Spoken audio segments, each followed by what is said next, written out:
تو کہ ناواقف آداب غلامی ہے ابھی۔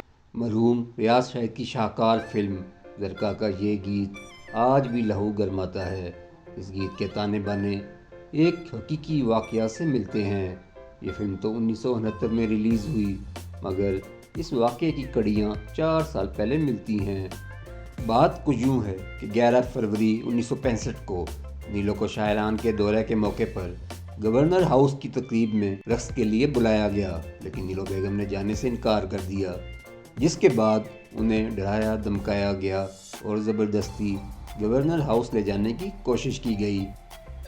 کہتے ہیں کہ نیلو پر اس بے عزتی کا اتنا اثر ہوا کہ انہوں نے کافی مقدار میں خواب اور گولیاں کھا کر خودکشی کرنے کی کوشش کی۔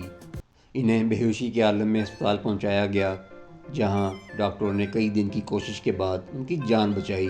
اس واقعے پر فلمی دنیا میں ہلچل مچ گئی، احتجاج کیا گیا اور ایک دن کی ہڑتال بھی ہوئی۔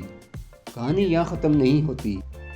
مشہور فلم ساز، ہدایت کار اور کہانی نویس ریاض شاہد نے نیلو کی جرأت اور عزت نفس کو یوں خراج تحسین پیش کیا کہ انہیں شادی کی پیشکش کر دی اور دونوں رشتہ ازدواج میں منسلک ہو گئے۔ انقلابی شاعر حبیب جالب نے اس واقعے سے متاثر ہو کر مارکہ آرا نظم نیلو لکھی۔ تو کہ نہ واقف آداب شہنشاہی تھی، رقص زنجیر پہن کر بھی کیا جاتا ہے۔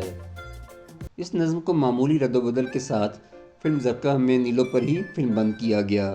اس فلم کی ہدایت کاری ریاض شاہد نے دی تھی اور اداکارہ نیلو نے فلم کی تیاری میں اپنے شوہر کا بھرپور ساتھ دیا۔ یہ ریاض شاہد کی مقبول ترین اور شاہکار فلموں میں شمار ہوئی۔ فلم کی کہانی اردو ڈائجسٹ میں شائع ہونے والی ایک داستان زرکا پر مبنی تھی، جسے ظفیر ندوی نے لکھا تھا، مگر ریاض شاہد نے اس کے حقوق خرید کر اسے خود فلمی کالم میں ڈھالا۔ کراچی کے اوڈین سنیما پر اس فلم نے اپنی نمائش کے 102 ہفتے چل کر پاکستان کی پہلی ڈائمنڈ جوبلی فلم کا اعزاز اپنے نام کیا۔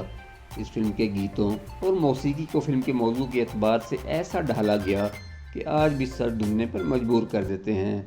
موسیقار رشید اترے فلم کے صرف 3 گیتوں کی موسیقی دینے کے بعد چل بسے۔ ان کے بیٹے وجاہت اترے نے بقیہ گانوں کی دھنیں ترتیب دی۔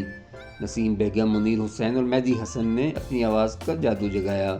ہدایت کاری اور فلم لکھنے کے علاوہ ریاض شاہد نے گیت بھی لکھے۔ سلطان محمود آشفتہ، خواجہ پرویز اور حبیب جالب نے اپنے خوبصورت گیتوں سے فلم کو یادگار بنایا۔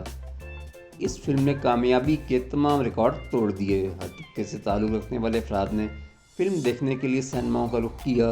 فلمی شائقین کئی گھنٹے قطاروں میں کھڑے رہ کر ٹکٹ کا انتظار کرتے۔ فلمی ناقدین کا ماننا ہے کہ اگر ریاض شاہد کی زندگی میں نیلو قدم نہ رکھتی تو وہ کبھی بھی زرکا جیسی شاہکار فلم تخلیق نہ کر سکتے۔ ریاض شاہد کی ذہانت اور نیلو بیگم کے حسن نے پاکستانی فلم انڈسٹری کو زرکا جیسی بلاک بسٹر فلم دی۔ ریاض شاہد اور نیلو کی بیٹی کا نام بھی زرکا ہے۔ پاکستان فلم انڈسٹری کے نامور اداکار شان بھی ریاض شاہد اور نیلو کے بیٹے ہیں اور آج بھی اپنے والدین کا نام روشن کر رہے ہیں۔ وطن سے محبت ان میں کوٹ کوٹ کر بری ہوئی ہے۔ 5 دہائیوں سے زیادہ عرصہ گزر گیا، مگر فلم زرکا آج بھی آزادی کے متوالوں کا لہو گرماتی ہے۔